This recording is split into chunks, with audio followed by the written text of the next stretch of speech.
Welcome to another edition of the Corner Booth Podcast here from the Snowdon Deli. I'm Aaron Rand from CJD, along with Bill Brownstein of the Montreal Gazette. And our guest today, former Westmount Mayor, five-time Westmount Mayor and businessman, Peter Trent. Peter, welcome to the show. Thanks for coming. My pleasure. Now, we are here, or you are here today, in a bit of a different capacity. We're not talking municipal politics. We're talking, I'm trying to find the right word without using the wrong word, the debacle that we are involved in now with the United States and tariffs. You wrote a column in the Gazette the other day, an op-ed, suggesting something I had not heard or heard anyone talk about the other day, which is what our approach should be in dealing with these, not by necessarily, tit-for-tat tariffs or retaliation or reciprocal tariffs. You want to retaliate, you think the best method would be to be fast and light and on our feet, exactly what the Americans don't anticipate. Explain what that means. Yeah. Well, I think that while we may find that tariffs can help, or reciprocal tariffs and so forth, I feel we've become far too close to the Americans, and it's time for us to actually build more friendships with Japan, England, and France, as an example. And if you look at the trade we have with the United States, and say Quebec, for example, 75% of all our international trade goes there. And I think that's wrong. Even if this had not happened, it's wrong. And I think we need to get that number down. And I think we need to be known internationally, not just as a hewer of water, hewer of wood and a drawer of water, but we need to be known as manufacturers. We need to be known to be agile in the business world. And I think Canadians can be that. Indeed, in the past, Canadians have been extremely inventive. They invented many, many things. Yeah. And I think we've essentially become lazy by being next to the United States. And we've been in a kind of a warm cocoon whereby we just simply sell our aluminum, we sell our steel, and maybe a few manufactured goods, but that's about it. We don't have a reputation around the world for manufactured goods. It's time we did that. And since we gave it all away to the Chinese, and did Americans to some extent, this is a perfect time to say, hey, maybe we made a mistake. Maybe we don't want to be a great, big, massive service industry, the way all the brains were telling us to become. And the world now is all about service industry as opposed to manufacturing. We shouldn't have listened to them. And I think we need to build back up our manufacturing capability. I think we need to make a name for ourselves internationally and get away from just simply providing the United States with a bunch of raw materials. Yeah, I would just ask, as you say that, my first thought is, isn't this exactly what Donald Trump is trying to do for America? Suggesting that there's a business they gave away to China, to Japan. Instead of that, let's start manufacturing in America. That's the same rationale he's using, isn't it, in imposing these tariffs to begin with? I would agree. We make a huge mistake if we think everything Donald Trump says is nuts. I mean, the guy's a madman, there's no question. He's a lying madman. But some of the stuff he said makes a lot of sense. Certainly, bringing back manufacturing, I've always said that, and I continue to say that. That makes sense. And second of all, his complaint that we in Canada are essentially depending on the United States for military protection is wrong. We are at 1.3% of GDP for our military. You have to go back to 1970 before you get back up to 2.1%. And actually, if you look at the post-war period, it was about 5%. So we've just dropped to the point where we have the second largest nation on earth, with the largest shoreline of any country in the world. And yet we're spending, I think, number 46 or something in many areas, certainly in terms of the military. And so it's time for us to say, wait a minute, we should be defending our nation. We shouldn't be depending on the U.S. for protection. And we shouldn't be getting the willies every time we get a weird president like as we have now. We should be independent enough to say, fine, if you want to act stupid, that's your problem. We Canadians make sense. We have an international reputation, and that's what I want us to see. That's what I want to see. You cite the example of our mosquito plane made out of wood, Yes. and the little plane that could, which is kind of fascinating. That, like, I mean, it is able to do stuff that, you know, the big boys don't do. And Well, you use that as a great example of where, like, it's the ingenuity here that we have. I think it's a good metaphor for what Canadians could do. Don't forget, when we at the end of World War II, we had the fourth largest navy in the world. Right. We had a tremendous air force because we actually built a lot of the planes for the Brits, and we trained a lot of Brits in Canada before they went off and fought against Germany. But yeah, the example I was making in my column was the B-17, specifically the B-17G, which is an American plane made by Boeing that was one of their mainstay heavy bombers in World War II, along with the Liberator, the B-24. And it had 13 machine guns. Why? Because it's so slow, the German fighters would come up and they would just make a hash of it. So they had to have so much in the way of protection. They had 5 men on board that were just gunners, just firing guns at the fighter planes that were after them. The Brits had this brilliant idea of saying, why don't we build a bomber that's faster than the fighters? And that's what they did with the Mosquito. And how did they do it? Well, number one, they did it by making a wooden plane, if plywood, Right. except for the engines, of course. And second of all, they had twin Merlin engines, so they had 3,000 horsepower, which in those days was incredible. And so they outflew all the other planes, so they could actually then bomb without any worry of fighter planes coming up and knocking them down. And the bomb load of a Mosquito was essentially the same as a B-17. Wow. And yet they only had 2 people flying it, and the B-17 had 10. So I use that as an illustration of how, if you put your mind to it, you can come up with imaginative solutions. The Americans generally tend to come up with a great big B-17 with tons and tons of guns. And the Brits said, no, let's just simply go faster than everybody else. And that's the kind of thinking I think is also Canadian. Don't forget, we came up with the first North American jet airliner. It was called a jetliner in 1949. It was only 2 weeks after the British Comet first flew. And the Comet was the first airliner in the world to be powered by jets.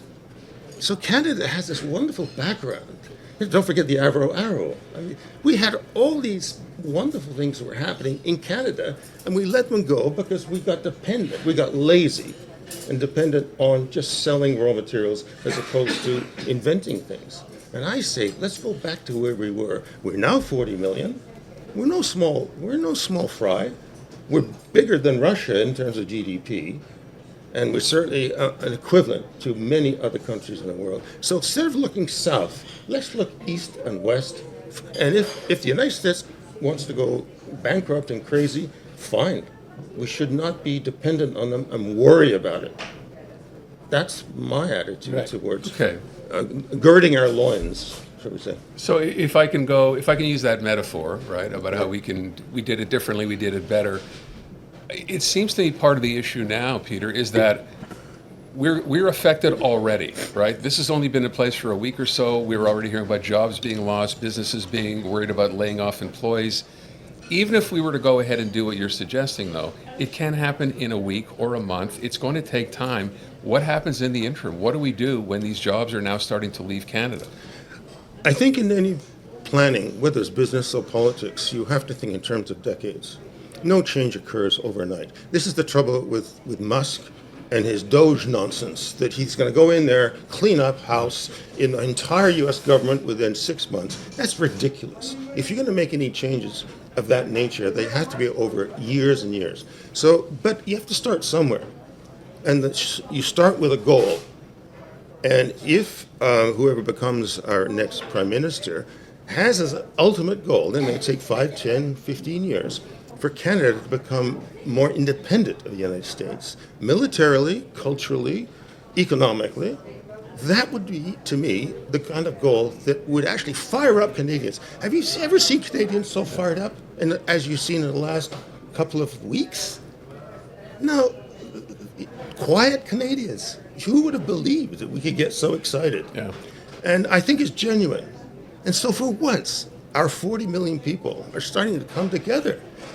Reduce interventional problems of trade, start to make sure that Quebec feels at home in Canada. All these wonderful things can happen if we have an ultimate goal of making ourselves independent from the United States. So let me get back to what I said, and that's all well and good, and that's something we probably should do, and I guess we can thank, sadly, Donald Trump for that, to bring Canadians together.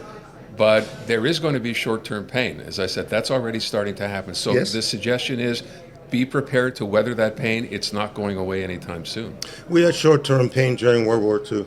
We had short-term pain through a number of periods, and we can weather that pain if we have a goal.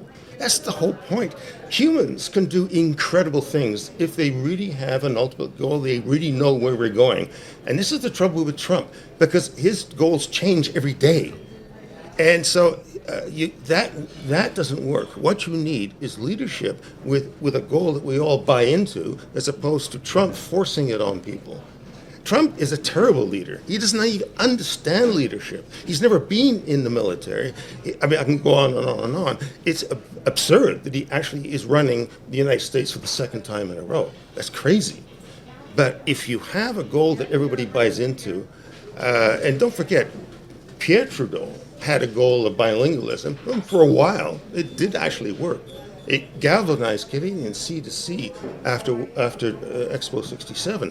So we're capable of doing it, but we need a goal that we continue to thump on the drums about. Are you confident, though, that so we have a new prime minister, who knows how long he will be prime minister, but regardless, are you confident that whoever ends up leading this country can have that goal or has that goal in mind? Because you're dealing with problems now day to day. As you just said, we don't know what's coming day to day. Yeah. How difficult is that going to be?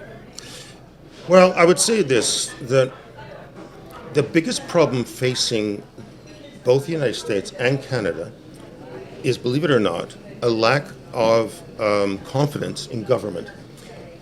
The Pew Research Group in November came out with the following statistic, which I find fascinating. Back in 1970, 60% of Americans of any political stripe had confidence in government. Today, it's 20%. Wow. 20, and that's whether you're either a member, whichever party you belong to. And to me, that's a really serious problem. Nobody seems to be talking about. And when we talk about government, of course, we talk about the political masters as well. It's just they're all put together.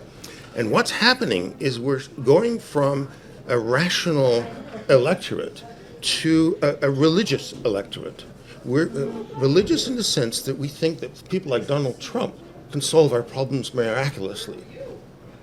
And so we become religious in a strange way. As conventional religion, at least Christian religion, drops, it's being replaced by a kind of a neo-medievalism. And that's what I see with people looking at Donald Trump. Don't forget, 48.9% of the people in the United States voted for this weird character. The only way to describe it is a religious attachment. And when you see these MAGA movements, they have this religious fervor. And that's, I think, terrible. And we in Canada cannot catch that disease. And that's my biggest fear. That fanaticism over electing someone like that. Yes. The Corner Booth podcast is brought to you in part by the Snowdon Deli, serving Montrealers since 1946 and home of the city's best smoked meat sandwich, the Snowdon Deli, DeCarry Boulevard, north of Queen Mary Road. I mean, but basically, you pointed out also that we don't spend a lot, as we should, on military and like NATO and all the rest. You point out that we have to pay our dues, pay our share, and that's a problem. Well, I said, given the size of Canada, our budget for the military should be at least 3, if not 4%. Right. And we should protect our Arctic. Right now, we have 4 clapped-out Victoria-class submarines, diesel, fired, most of which are not even in service. And the Russians are up there with nuclear-powered, not just submarines, but nuclear-powered icebreakers. So what's going on here?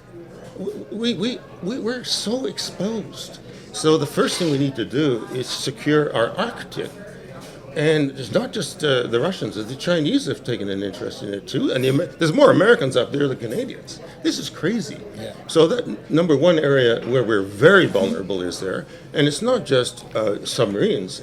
We need to, we have, 85,000 people in services in Canada. That's minuscule. And the way that, and I know this because I've been involved in the reserves for years, the way we treat reserves is horrible. Here we have people that are having double duty. They have a civilian job, and yet they find the time to work on weekends and in the summer for the reserves, and yet we treat them like dirt. We give them no money, and we give them no respect. We used to have at 3550 Atwater, the headquarters of the Army for Quebec. What did we do? We got rid of it, thanks to Galliano, and they gone off to Long Point in some banal-looking building. So instead of being in the middle of downtown where people could see the military, we push them away. We need to bring the military back, bring the respect back to the military. And I know he served a couple of years as in an infantry regiment, but we need to bring back the respect of the military. Well, when did this happen that we're viewed as patsies like Canada? It's a slow process. If you look at the way we've been treating the military over the last 40 years, it's been a very, very slow process. One of the worst prime ministers for that was Chrétien. He cut our military budget from essentially 2% of GDP to 1% of GDP, and it stayed there. And he's the one that did it with the helicopters and everything else. So I'm not saying all of a sudden Canada should become warlike. All I'm saying is Canada should be at least capable of defending itself. Not to be an aggressor, to defend itself. We can't even do that. And we depended on the U.S. for everything. And you may recall I mentioned the Arrow. Instead of building that plane, what did we do? We went with a Beaumark, which was, of course, made by the U.S. Right. We were convinced by the U.S. that they could protect us. So it all started way back in those days when we allowed the U.S. to essentially defend Canada, because it was of interest to the U.S. to have us, in a way, as kind of a barrier before any of the planes got to them. Right. But today, things are completely different with drones and everything else. But it's still, we're dependent on the U.S. for protecting Canada, and that's wrong. So I don't say we should give up with our relationship with the U.S., but simply be equals as to being just simply servants of the U.S. military. Can I ask to that end then? This is interesting because, of course, much is being made of Donald Trump regularly calling out Canada, this idea of Canada would be the best thing ever if they became the 51st state, and on and on. And he's not given up. I mean, we may have taken that as a joke at the beginning. It's becoming more and more serious. I think Justin Trudeau alluded to that when he got caught on a hot mic. If the issue is the military, I mean, you have to raise the issue. There's only two potential options here. One is that the U.S. is trying to cripple Canada economically to the point where Canada would simply say, we'd be better off as part of the U.S. Right. And the other is that if that doesn't happen, the U.S., and with Donald Trump, you never know, is an easy target for the U.S. to move to militarily. Do you worry about that? Is that a possibility? Or is that just bluster? I think it's typical Trump bluster. By the way, only 9% of Canadians are interested in joining the U.S. And I think that is probably not going to go up. Especially with Trump as president. He doesn't exactly make the place very attractive, does he? I think most Canadians would say, we don't want to have him as our prime minister or our president. I will point out to that figure, I think there's a new Angus Reid or an Abacus figure that says, of conservatives asked the question, over 20% would say that's okay. You're right, but 9% of all Canadians. Yeah. And I think the Conservatives need to really have a serious look at where they're going. I think they've got this attack dog who's actually brilliant. I've seen him in a number of cases where he's delivered, that is, Poilievre, has delivered incredibly good speeches. But he has this marque de commerce. as an attack dog, and that's what we don't. We need somebody in Canada to build us together. We don't need any more of this nonsense in the House of Commons of simply going at the opposing party. We need to reduce the partisanerie. And Trudeau didn't help at all. We need someone to bring us together, not one to tear us apart. Is Mark Carney that person, do you think?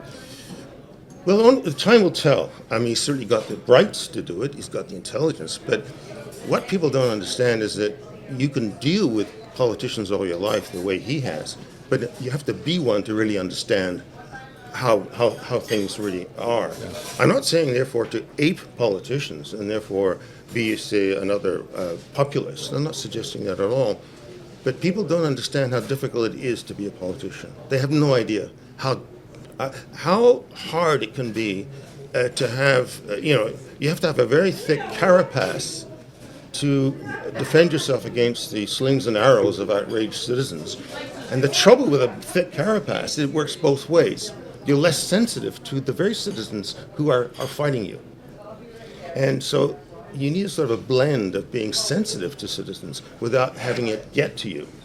And that's a very tricky thing to do. Does he have that capability? I don't know. He's certainly got the smarts, and I'm very glad to see that the Liberals have finally got rid of Trudeau, because I would have voted for anybody but Trudeau in the next election. That's no question. Yeah, I don't think you're the only one. No. I would ask one other thing just related to that. There's a story today that Mark Carney, one of his first trips will be to Europe to meet with the EU representatives. And I saw that Scott Moe, the Premier of Saskatchewan, called him out for that, saying this is not what the problem is. You should be going to Washington or Mar-a-Lago to meet with the U.S. and not running off to Europe to do. What do you make of that? I don't agree at all. I think I was about to say Prince Charles. King Charles was very interesting. He met with Zelensky right after that ridiculous scene in the White House. And I think that Britain and certainly France is welcoming Canada in the same way. And I think we need to show Trump that we're not his servants. That we do have other people that we want to curry favor with, and I would not hide the fact that we want to get closer to the Europeans, closer to Japan. What's wrong with that? That's how you deal with somebody like Trump. You don't come up to him and say, "Oh, Mr. Trump, please, we need to meet with you right off the bat. The minute that we have a new prime minister, let's go and see Trump." No. We should go see other people first. Show Trump that we have other concerns than his. But I would then ask, is this a worrisome trend where you have a provincial premier, and I'm just mentioning Scott Moe, and of course Danielle Smith at the same time, not together in this Team Canada approach? What's the advantage of going and sticking your nose into this business now? Doesn't that serve just to divide as opposed to bring together? I'm talking about what the Prime Minister of Canada should do as opposed to what premiers in Canada. There's two different things. I think the Prime Minister of Canada should indeed be trying to pull everybody together. He also should be sending a message to Trump that we want to increase our the number and the intensity of our relationships outside of the United States. And that's the kind of thing that Trump understands, by the way. But a guy like Trump, you've got to actually show force. He respects force. So the last thing you want to do is go and bend his knee. I understand that. I'm just not sure what the benefit of having a provincial premier, and I agree with you. Right. I think, all right, expand your base, go to Europe, talk to them, go to Japan, not run to Washington.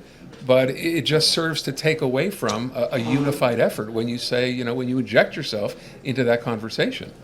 I would say this, that nature abhors a vacuum, and right now there's a power vacuum, and the premiers, quite understandably, including Ford, are coming to the fore because there's a vacuum. But I would say that the minute we have a prime minister and we actually have an election, then is the time to say, okay, that's over. No more sort of side issues going on here. No more little visits of your own to the White House.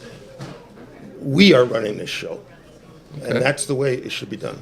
Was it a mistake for Doug Ford to threaten those 25% surcharges? It looked like he was tough, and then the next day have to pull them back? I think so. I know that he's going to say, well, look, we got his attention and we got them reduced.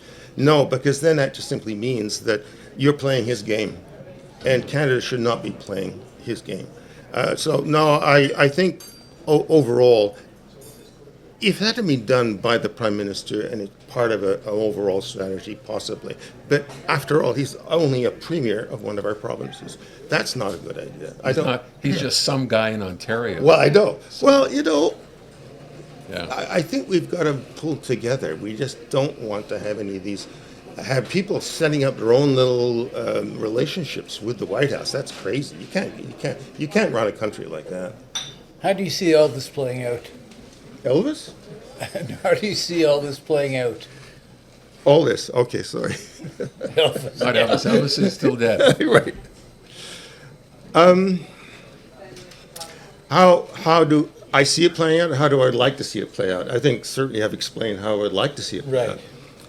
Will we go back to our old sort of comfortable Canadian ways where we essentially mind our own business and we're known around the world as being polite and so forth? I don't know. I would hope that a new generation of Canadians will decide not to take that attitude. And as much as we're proud of our maple leaf, to also say that that maple leaf means not simply that we are polite, but we also I can be prickly. Right. We can be a mosquito. Watch us. Exactly. And that's what I would like to see happen.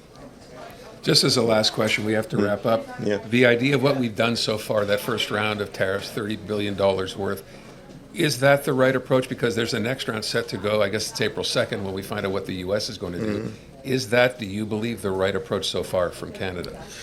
I would say once we have a prime minister and once we have an election, possibly. But I think right now it looks like it's sort of made up. It's has no overarching strategy behind it. It's sort of, well, we'll see what he does and we'll react. And I think that's too small in terms of an overall strategy. It's more tactical than strategic.